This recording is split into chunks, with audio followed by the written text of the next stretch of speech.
थोड़ा थोड़ा आवेश रहता है, जोर से बोलते हैं या कुछ ऐसे होता रहता है, तो मेरे भी ऐसे संस्कार इमर्ज हो जाते हैं।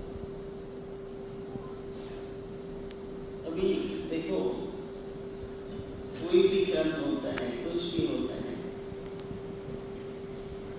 तो दो बातें होती है। एक होता है रिएक्शन। किसी ने कहा, मैंने उस पर रिएक्ट किया, मन से किया, बोल के किया, कर्म करके किया। और दूसरा होता है रेस्पॉन्स, कि कोई भी बात होती है, हमको अपनी जिम्मेदारी से उसका कोई भी उत्तर देना होता है, पर रिएक्शन से नहीं।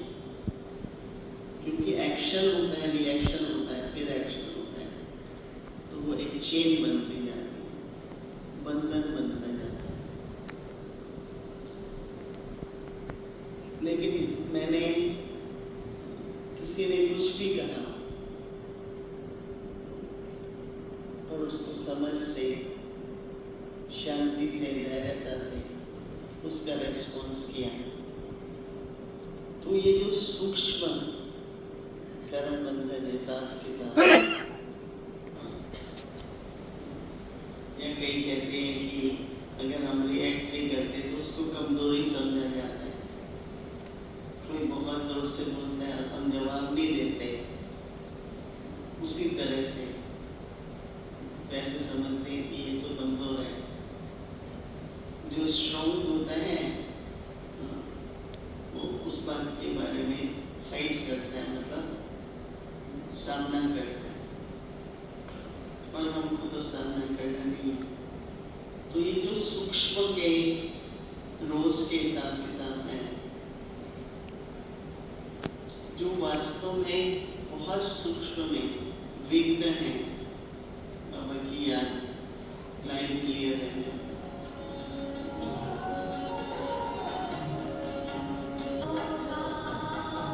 तो प्रसन्न चित्त भी है। अगर संतुष्ट नहीं होते तो प्रश्न बहुत होते हैं। तो प्रसन्न चित्त रहे। हमारे ब्रह्मा बाबा एक उदाहरण थे।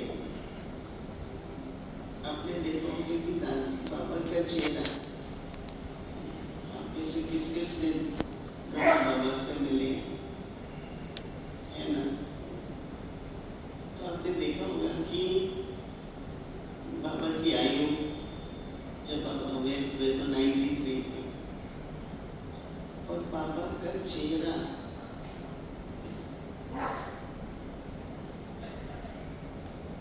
सदा ही, एक होता है कि हम मुस्कुराए, एक होता है आपका चेहरा ही जैसे मुस्कुराता हुआ चेहरा है, मुस्कुराने की भी जरूरत नहीं पड़ती, खिला हुआ, जैसे खिला हुआ, एकदम प्रफुल्लित, प्रसन्नचित्त। क्योंकि संगम युग पर ये सब प्राप्ति है, और संगम युग की जो प्राप्ति है वो सब विशेष है। और आप दुनिया में किसी भी बड़े से बड़े यूनिवर्सिटी में चले जाओ, बड़े से बड़े विद्यालय में जाओ, कहीं भी ये शिक्षा नहीं मिलेगी। आपने कभी सुना है किसी यूनिवर्सिटी में संतुष्ट रहने की शिक्षा? ये तो हमारा बाबा, हमारा टीचर बनकर बहुत प्रेम से हर बात की शिक्षा देते हैं। हमको बाबा ने पढ़ने के लिए बाहर नहीं भेजा, बोला मैं ही टीचर बन जाता। मैं तो दिल से रोज बाबा को थैंक करती हूँ, बाबा अच्छा है,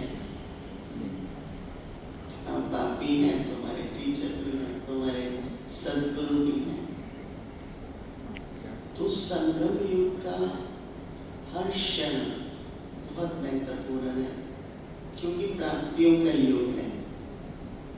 कई बार तो बाबा कहते हैं बच्चे मौजों का योग है, ये ऊंच नहीं करेंगे, ऊंच उलझन में मत आओ।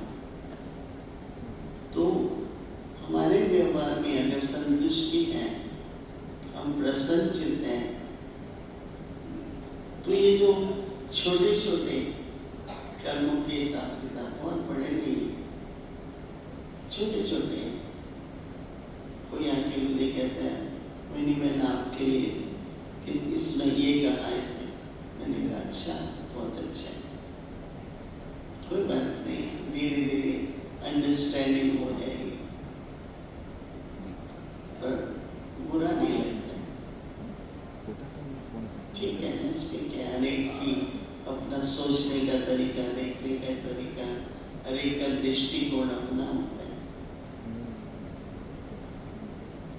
तो किस तरह से हम सदा प्रसन्न रहे, प्रफुल्लित रहे। आज एक काफी बड़ा वीआईपी था, थोड़ा ही टाइम था उसके पास, वो हॉस्पिटल के कनेक्शन से कहता है मेरे को एक बात अच्छी लगती है ब्रह्मा कुमारियों की, वो खुश बहुत रहते हैं। तो मैंने उसको बताया कि आज दुनिया में देखो कितना खुश हो रहा है, बहुत तरह की वार्निंग है, महंगाई बढ़ेगी, ये नहीं मिलेगा, वो नहीं मिलेगा, एक रोज नई नई बातें आती हैं। परंतु हम लोगों को बाबा ने खुश रहना, मुस्कुराना क्यों, हमारे ऊपर क्यों असर नहीं होता, डर नहीं होता, ये ना हो जाए, वो ना हो जाए। क्योंकि बाबा ने जो दृश्य देखे साक्षात्कार में, हम सब ने सुने। बाबा ने विनाश भी देखा, स्थापना भी देखी, सत्य की पालना भी देखी, अपने जीवन में लक्ष्य मिला और सेवा के लिए भी लक्ष्य मिला कि मुझे क्या बनना है और विश्व कैसा बनाना है। तो वो बात हम लोगों को कभी भूलती नहीं है कि विश्व का परिवर्तन, स्व का भी परिवर्तन, सत्युगी दुनिया, नई दुनिया जरूर आनी है। रात के बाद दिन तो जरूर आता ही है, प्रभात का समय संगमी। तो खुशी हमें है, चाहे दुनिया में कुछ भी हो रहा है, पर हमारी खुशी नहीं है। तो कई बातें निकली कि क्यों खुशी है। बाबा के दिनों में अभी भी आते ही हैं, बड़े बड़े संत महात्माओं के प्रोग्राम होते थे, तो बहनों को बुलाते थे। तो मुझे भी 2-3 बार अवसर मिला। तो जब हम पहुंचे रात को 11 बजे, तो जो महात्मा थे जिन्होंने ये सम्मेलन किया था, वो बैठे हुए थे। मैंने कहा भाई 11 बज गए, आप अभी तक बैठे।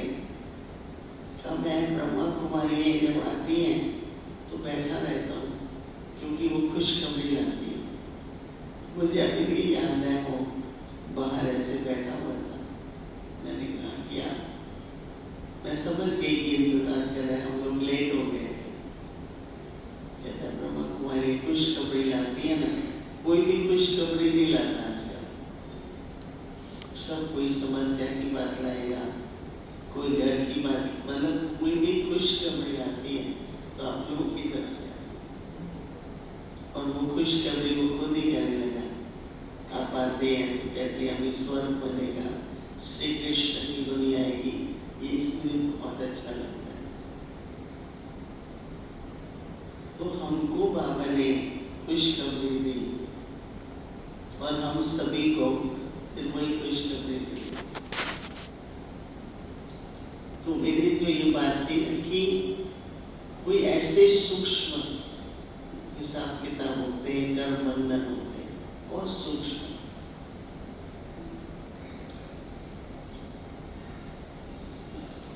एक बहन ने मुझे कहा कि किसी दूसरे के लिए वो मुझे बिल्कुल पसंद नहीं है। मैंने कहा क्यों पसंद नहीं है, क्या बात है? तो कुछ सुनाया। मैंने कहा अरे आपको तो उसके लिए बहुत बहुत शुभ सोचना चाहिए, शुभकामना होनी चाहिए। तो जो आपका ये सूक्ष्म ये सब चुप है, जैसे आप शुभ सोच सकते उस आत्मा के प्रति। तो अभी आपस में भी हमको ऐसा वातावरण बनाना है